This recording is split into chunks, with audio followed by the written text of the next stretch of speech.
I will bring in Felix for the fireside chat. So before that, I have a few more questions for Jeremy and you, but then I will ask them like in the chat very soon. So I'll just introduce Felix. So Felix is the creator of the super popular Flutter library blog.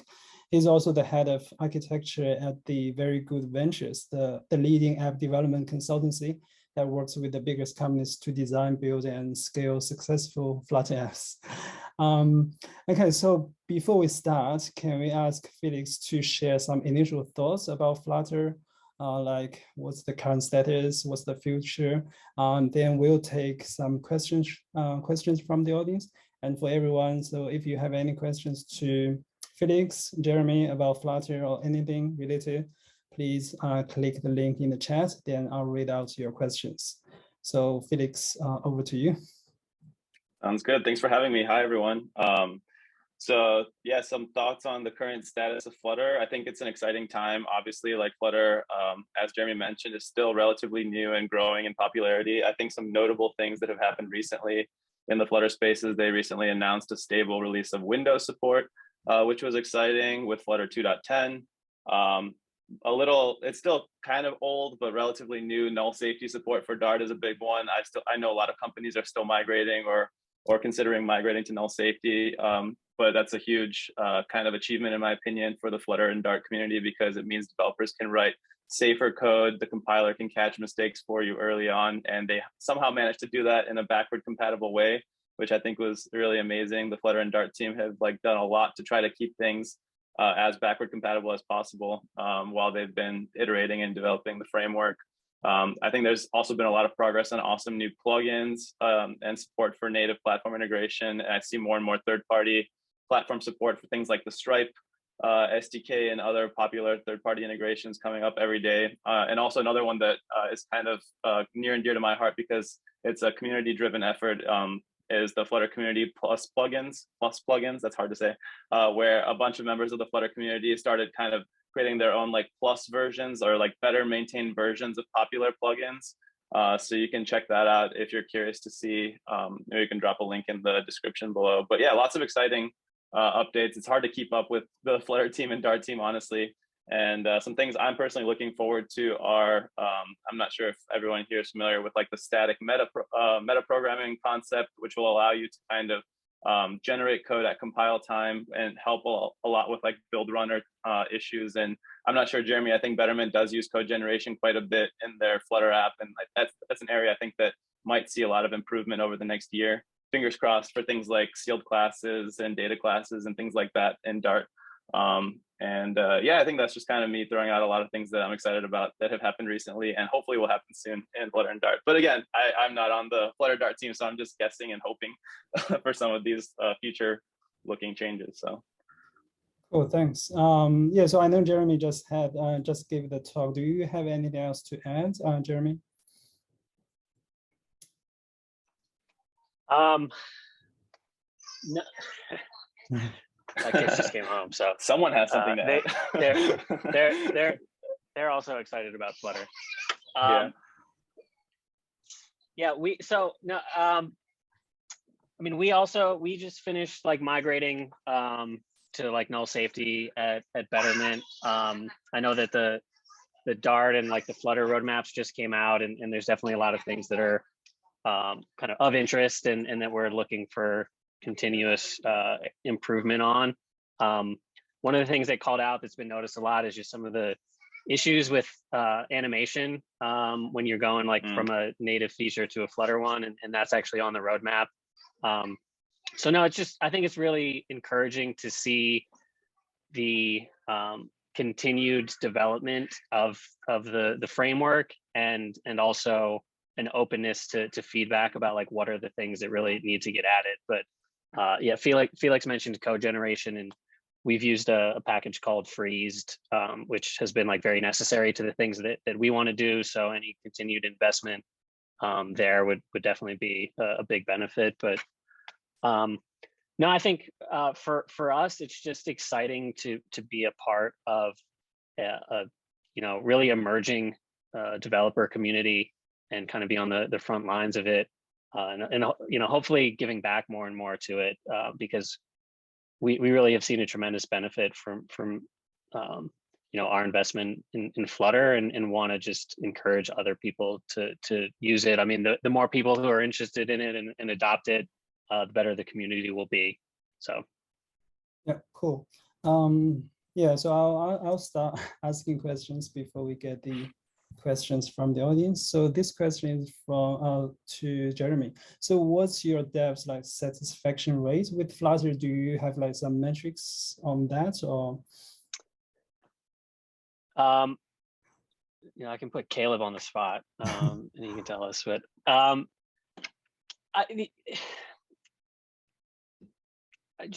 we don't. I don't have any like concrete metrics to point to, but I just know from like I talk with everyone on my team weekly. Like Caleb says, it's pretty sweet. It's just a significantly better developer experience, and even people who have come in kind of skeptical, the more they use it, I think kind of the more on board they get with Dart and with Flutter. So it's overwhelmingly positive.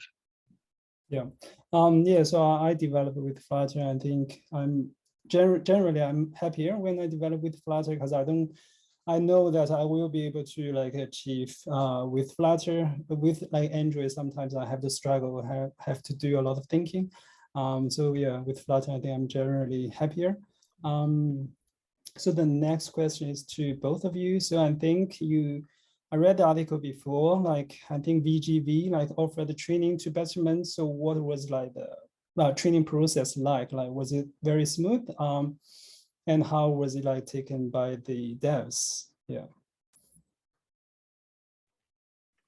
Felix, you probably have a better answer than I do. I can give the VG. Well, again, like I didn't actually run the training, so I'll just say what I do know about it, which was we kind of the training that VGV gave to Betterment was probably one of the earlier trainings that VGV had done. Since then, we've kind of refined the training process and helped train many other companies. But we've been working with Betterment for quite a while now, and that early training I think was very much like a really involved. Like multi-day, maybe even week. I don't even remember like back then how much time we worked with the team on, but it was pretty intensive.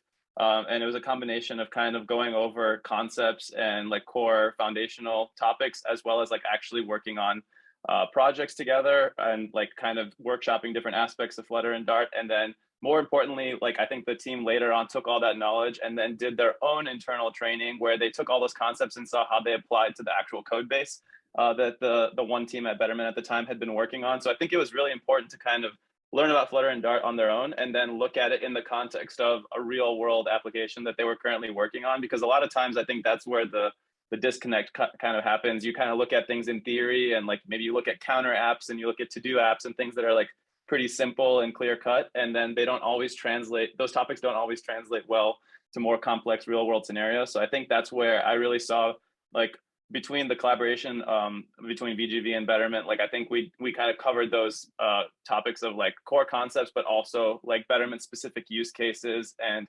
areas where like Flutter was actually being used and architectural patterns that were being used, et cetera. So that's kind of like high level overview of my like at least what I remember from the training, but it's been a while. So yeah, go ahead, Jeremy, if you have anything to add. Yeah, so I started at Betterment after the pilot had shipped, but like right before the boot camp. So I don't have like a ton of insight into just how much work really went into it, but I can probably without a doubt say it was a lot, and it was definitely a very thoughtful like training program. Like Felix said, the first week was like, here's your crash course into Dart and Flutter and stateful widgets and stateless widgets and the things that you need to know to be productive. And then week 2, I think was largely driven by the team at Betterment that had worked on the pilot and our first feature, to just say like, here are the decisions that we've made, and here's what you need to know to build features in Flutter. One of the really helpful things was Well, I think there were two really helpful things for us. One is we had identified like kind of components that we wanted to build out, and we broke out into like teams, pairs of two to build those towards like the end of the training. And then also there were just workshops of like, here, build this thing, like take these lessons and apply them. And that was all really helpful. And if I can say that it was a good boot camp, you know, it was good because I was doing this, you know, this was peak pandemic and I had two kids at home. So if I got anything out of it, it was a good training. That's good. Cool. So I have two questions from the audience. So the first one is there any features that still need to be built in the native layers?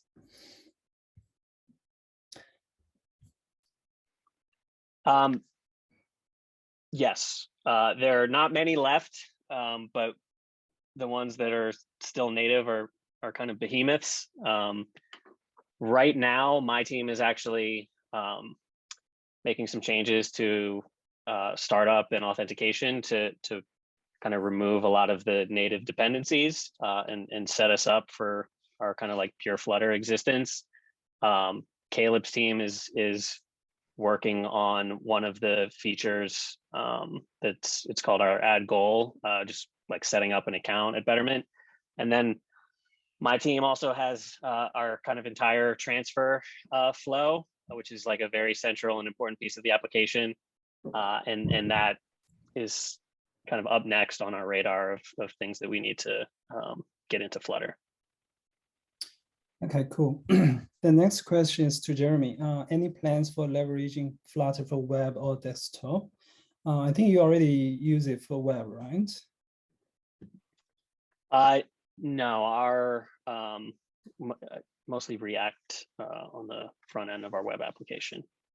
So no current plans. Okay. We have a I think we're actually, so we were initially targeting, we had like a Mac application that our product and design team could use to see like the components that we had built. I think that we actually just, yeah, I think that we actually just, or we either shipped or in the process of shipping that library to a web-based application.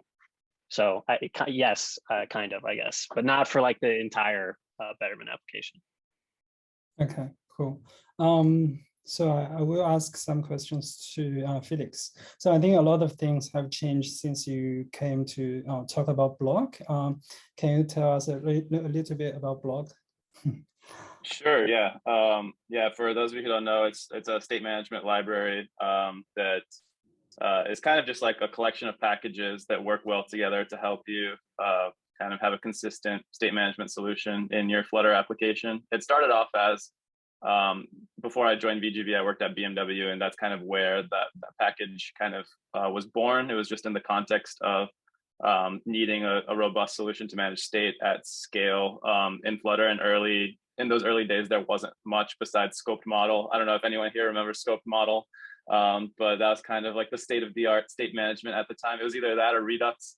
And so that's kind of where this, like the block pattern is a concept that the Google team kind of created and was using internally way before everyone else was, as far as I know. But the package is kind of just like a formalization of that pattern with some kind of like opinionated decisions to make things a little more structured and easier to leverage for things like if you want to, for example, like view all of your state changes in your app and like log those somewhere, or get analytics for free or things like that. The library helps you kind of do that in a uniform way. So yeah, a lot's changed since the last time we talked. I think probably the last time I talked, it was before the version 8.0 release of the library. So in version 8 of bloc, there were some breaking changes that were made specifically around how you register event handlers and how you handle concurrency in bloc. So if you want to handle things, events sequentially versus concurrently, versus if you want to kind of only process one event at a time and ignore other events, those are all things that are a lot easier and more natural to do now in version 8.0. and beyond. And you no longer also have to deal with async generators and the yield keyword and yield star and all of that. So I guess the big things are the API between qubit and block is a lot more unified. So it's a lot simpler and things look a lot more consistent going between the two. And if you want to use block for things like autocomplete or like a button that does some sort of mutation on your backend that you don't want the user to be able to spam that button and you send like 50 network requests to your backend, you can use the block concurrency package to easily kind of address those common use cases without having to write a bunch of RX or a bunch of like reactive code yourself. So I think those are the two big things. Okay, cool. Thanks. I'm guilty.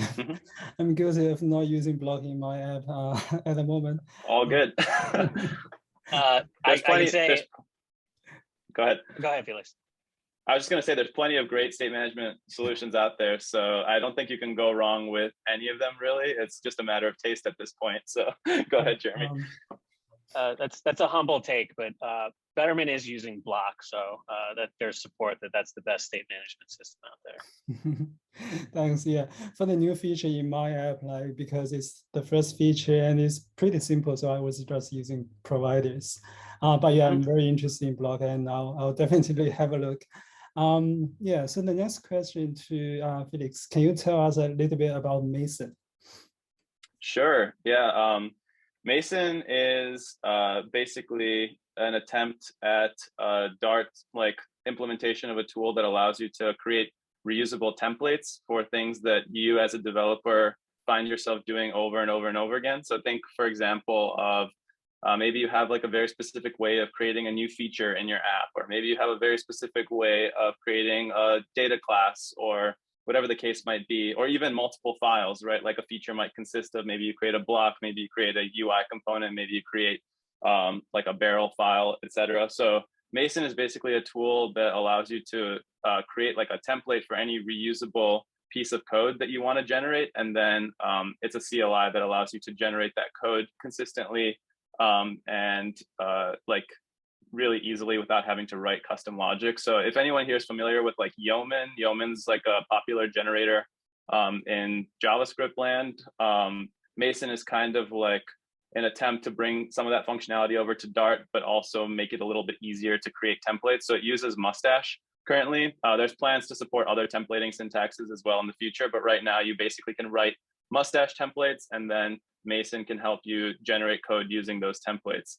And a very good example of like a practical use case for Mason is, for example, if you've seen the very good CLI that VGV maintains, where it allows you to create a new Flutter application. So you run very good create, similar to Flutter create, and then it creates an opinionated new Flutter application for you within like a second.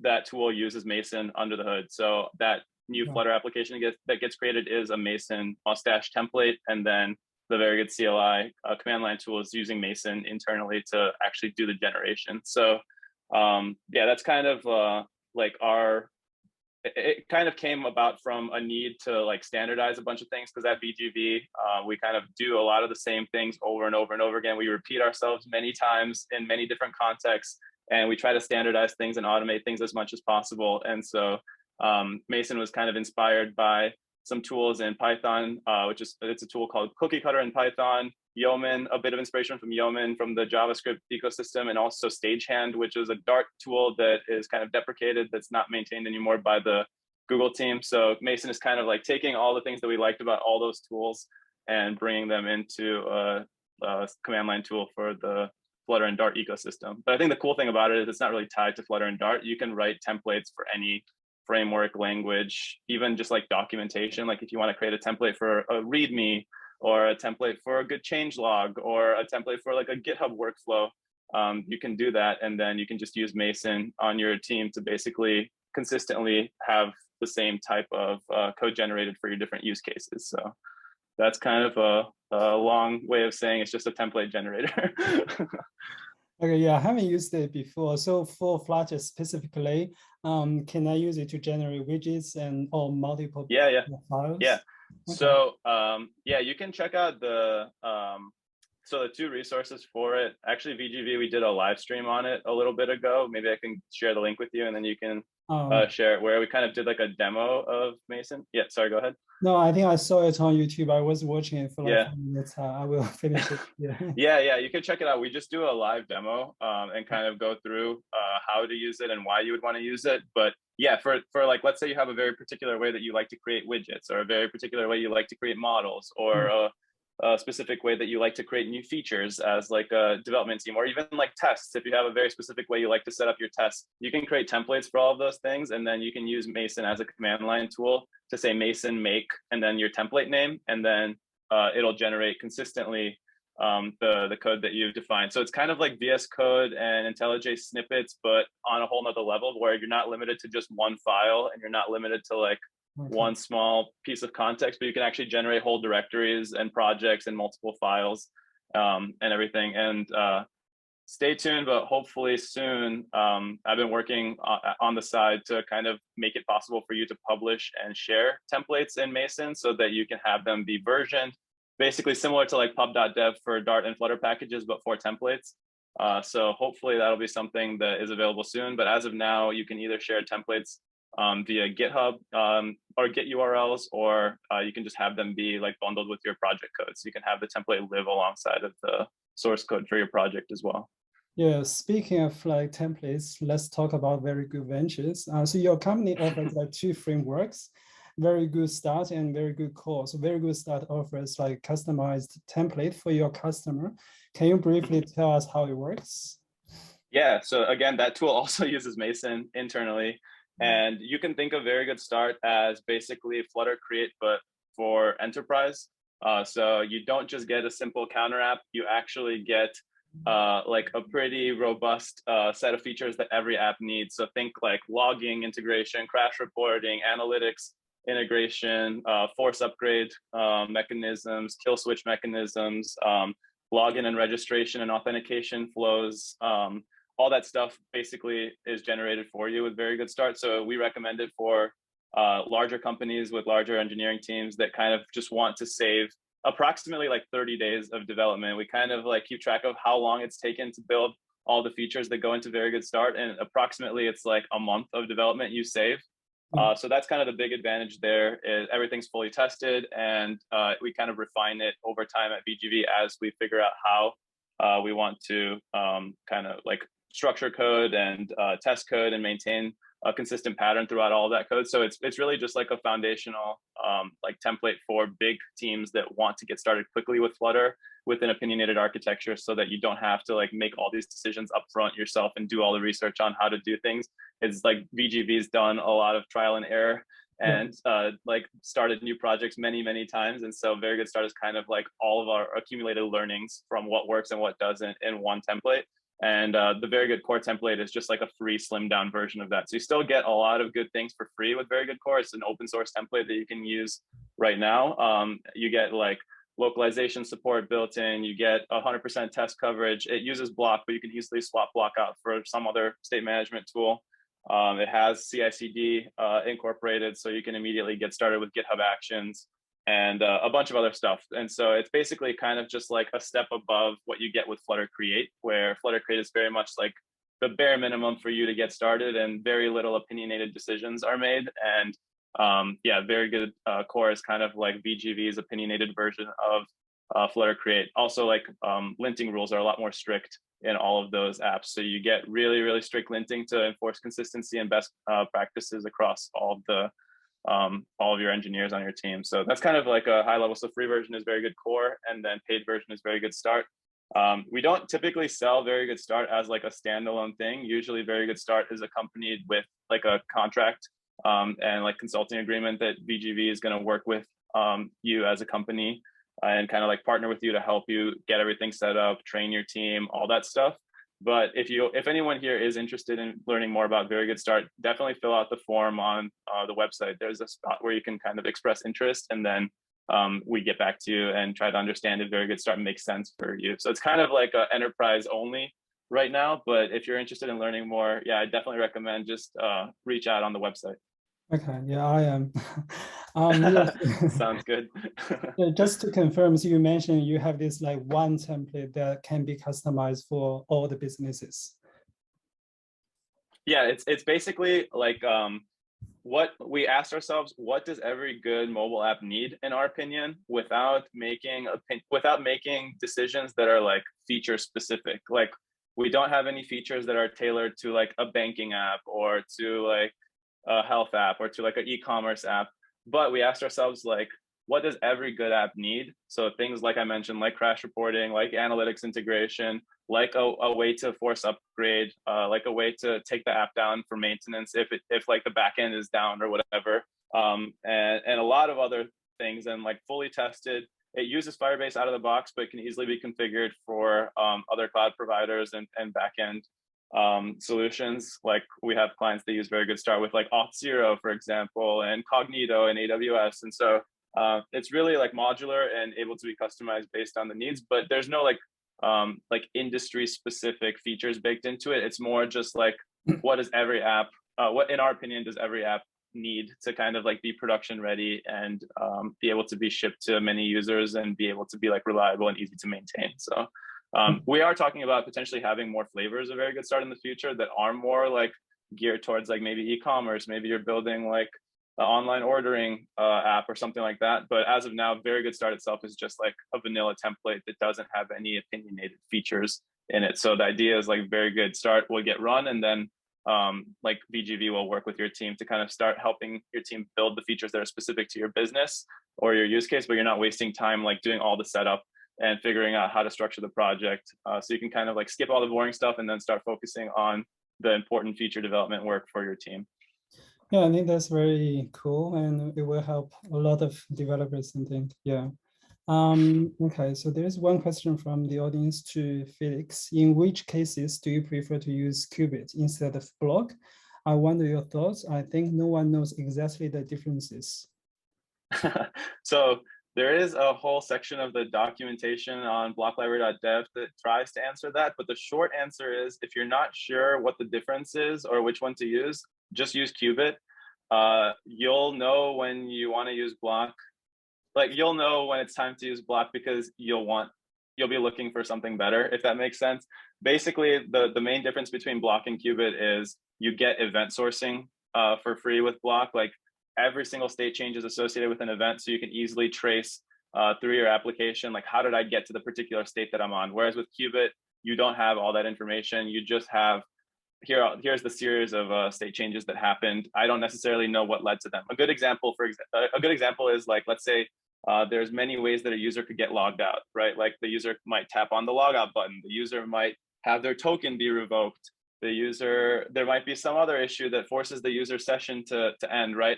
And these are all different things that lead to the same state, which is I'm logged out. But you don't really know how you got to that state. So if it's important for you to know how a user got to a specific state in your application, then block is really useful for that, because for every state change, there's an event associated with that state change. If that's not important to you, then qubit is perfectly fine, because it's a little bit simpler. You write a little bit less code, and you don't have to worry about an event like incoming event stream. You just call functions. And so you can save yourself a little bit of code using qubit. But the other main use case to using block over qubit is if you want to do kind of more sophisticated things with transformation of states or events. Like I mentioned, the block concurrency package. So if you want to debounce, if you want to throttle, if you want to only process the most recent event that's added, those are all things that you can more easily do with block rather than qubit. You can still do those with qubit, but you have to write that code yourself. And block makes like more reactive type of paradigms a lot easier, in my opinion. And so it's really for those advanced use cases. You can choose, I know people who choose to just use block everywhere for consistency.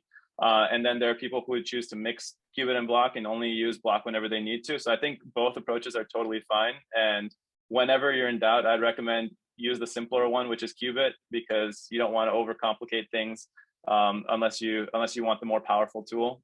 So yeah, that's kind of my answer to that. But everything that I just mentioned and more detail is on the blocklibrary.dev documentation. So I definitely recommend checking it out if you haven't already. And there's examples in there that kind of show good use cases for block, good use cases for qubit, and how you can use both together in a project. So hopefully that answers your question. Okay, cool, thanks. If there's no more questions from the audience, so there's one last question from me. So any advice for the Flutter beginners? That's a good one. Jeremy, you want to go? I'll defer to you if you've got a good answer. Otherwise, I can try and make one up on the fly. I mean, I think it's a tough one because everyone's different, but I think I would say like don't get stuck like second guessing yourself, and like Jeremy mentioned, imposter syndrome, and like thinking that like, oh, I'm not qualified to do this. I think Flutter is kind of unique where the number of concepts that you have to learn to actually like understand Flutter are a lot less than you think. Like you'll pretty much hear the word widget over and over and over again. Sure, there's like some variation of that. Sure, there's some other things that you need to know. And yeah, you can go really deep on understanding how Flutter works, and you can go really deep on all the native platforms. But at like the surface level, Flutter is relatively abstract and simplified, in my opinion. And so I think it has like a fairly low learning curve. And so I'd encourage people to just like jump in and start building as soon as they can. And like, don't worry, especially at the beginning, about like building the cleanest code and like architecting things perfectly. I think that it's better to like start building sooner, make those mistakes sooner, and then like you'll kind of understand why maybe this isn't the best way to do it. Maybe I actually need to stop using set state everywhere and use something a bit more powerful for certain use cases. Maybe I need an inherited widget here because otherwise I'm passing the same properties a million times into all of my constructors. Like, I think that you'll organically kind of understand more advanced concepts as you start building in Flutter. And I think Flutter makes it really easy to kind of like get started and start messing around really quickly. So I think that's my number one like thing, is just don't be afraid to start building as soon as possible, because I think a lot of people get caught up in like, oh, I need to watch a bunch of tutorials, and I need to watch like a bunch of like hours and hours of like watching people build stuff for me. And like you kind of get in that cycle of like you never actually start because you're just constantly like watching other people do stuff. And I think the sooner you start, the sooner you get your hands dirty, at least for me, the sooner you kind of like feel more comfortable with Flutter as a tool and you can be more productive. And I think the second one is like, don't be afraid to leverage Flutter itself as a resource. Like, I really think people underestimate how useful it is to just be able to command click or control click on any class that is in the Flutter framework and then jump straight to the implementation. So like if you're wondering, oh, how does a refresh indicator widget work in Flutter? You can literally just like command click or control click on the code in your IDE and then jump straight to how it's implemented. And the Flutter team does an awesome job of documenting inline. Like sometimes their files have more comments than actual code in them explaining why things are set up the way they are, what every line means. Like if there's edge cases, they really do a good job of explaining that. And so I can't stress enough how useful it is. Like if you're ever stuck on something, like you don't know how to implement a specific piece of UI, or you don't know how to test something, my advice is always, and this is what I personally do, find something similar that's in the framework itself, and then look at how the framework is implemented, because there's no better like source of information than like code written by people who maintain the framework. Like they wrote the framework, they maintain it. That's literally their job. And there's like no shortage of examples and material in the framework itself, in my opinion. So that's where I always jump to, even more so than like Stack Overflow. Sometimes I'll just be like, let me see how the Flutter team solved this problem in their code base. And I've learned so much just from looking at the code that they've written. And there's a lot of useful patterns and ways that they've structured things that I think are super beneficial. So the fact that it's like an open source framework, you kind of like take that for granted. I feel like you can't just do that with every tool and every framework. And so I think Flutter is super unique in that regard. So don't be afraid to just like look through the source code for Flutter itself for inspiration, because yeah, I think it's a really great resource. Very cool. Yeah, I think when I learned like Android, I was told like you can make any Android apps. I feel like they lied to me.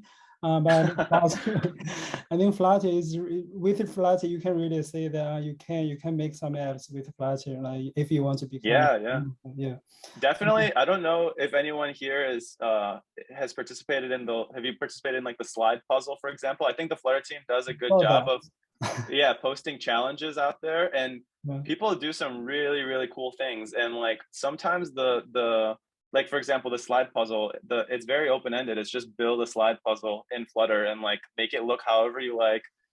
It's really like a lot of creativity goes into some of those things. And the people who end up winning some of those contests, they are just like brand new to Flutter. Like they kind of just like saw the challenge, they decided to learn Flutter, and they built some amazing things. And so I think, yeah, don't be discouraged if you don't have experience in Flutter and think that you need like years and years and years to build something cool. I think Flutter is kind of unique in that it does make mobile development more accessible to many people, in my opinion. And so, yeah, I definitely recommend just like use Dartpad even. Like you don't have to even install anything on your machine. You can start messing around with Flutter in your browser today and just, yeah, throw some widgets on the screen and get a feel for it. And I think that's the best way to learn, in my opinion. So yeah, definitely check out the contest that the Flutter team puts out every once in a while. And I think that's a good, for some people, that's a good motivator to learn Flutter, is just like, oh, maybe I'll get like a nice MacBook Pro out of this if I can build like a cool enough puzzle, because they have some pretty awesome prizes too. But at the end of the day, even if you don't get a prize, you've learned something and you've built something cool. So yeah, definitely encourage people.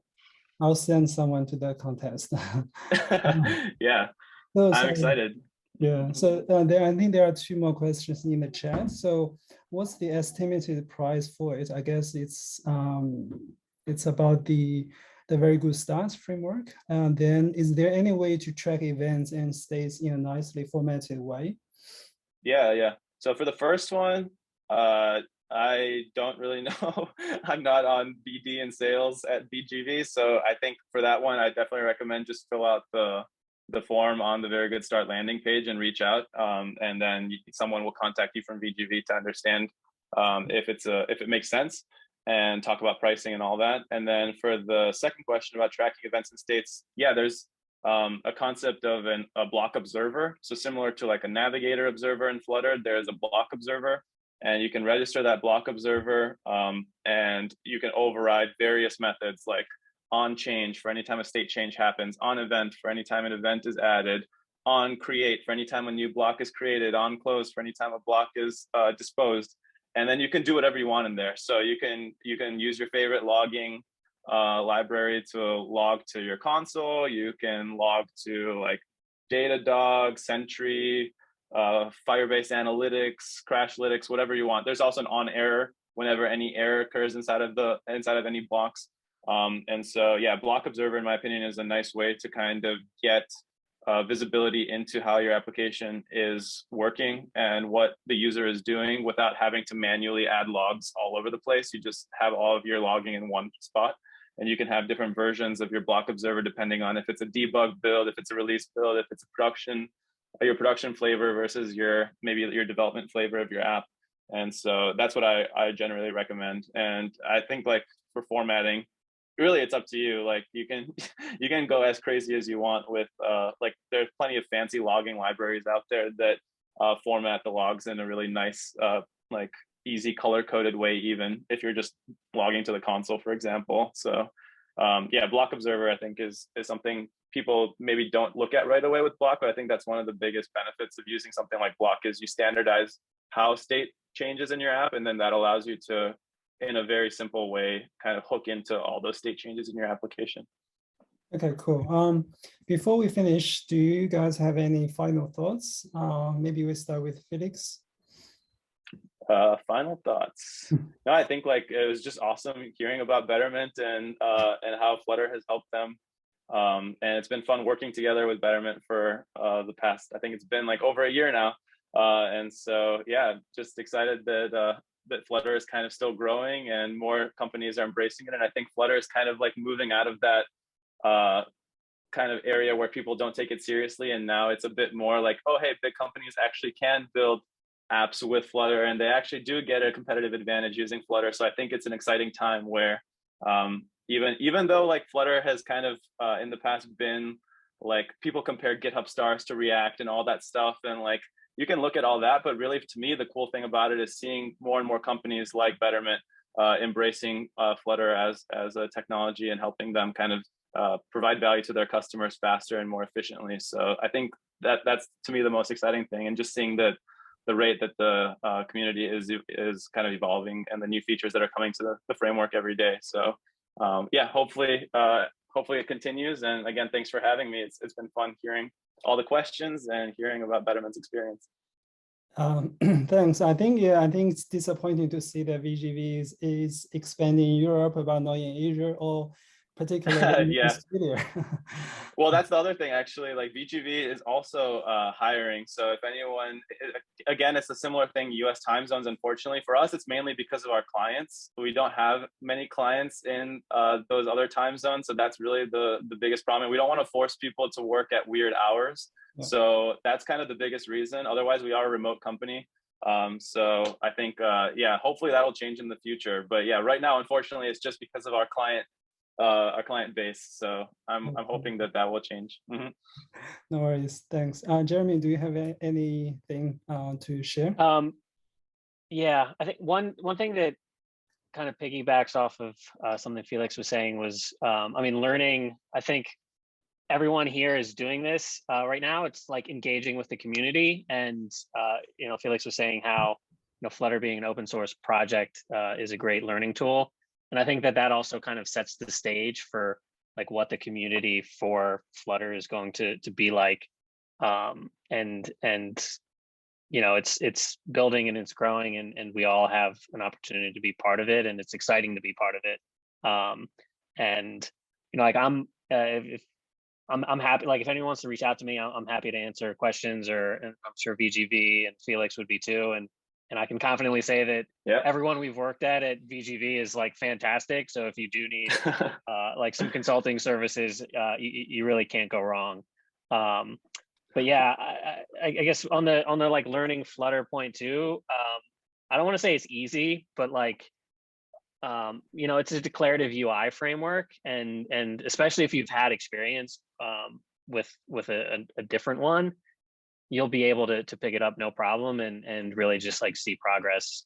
You know, like I mentioned, I'm not extremely hands-on as a manager anymore with the growing team, but like because I had experience doing like React previously, my team was like pair programming today, and I hopped in and was able to like offer some suggestions that ended up working, and that's not having like a ton of hands-on experience with Flutter. So, you know, like just build it and figure it out, and lean on the community for support. And you know, it reminds me a lot.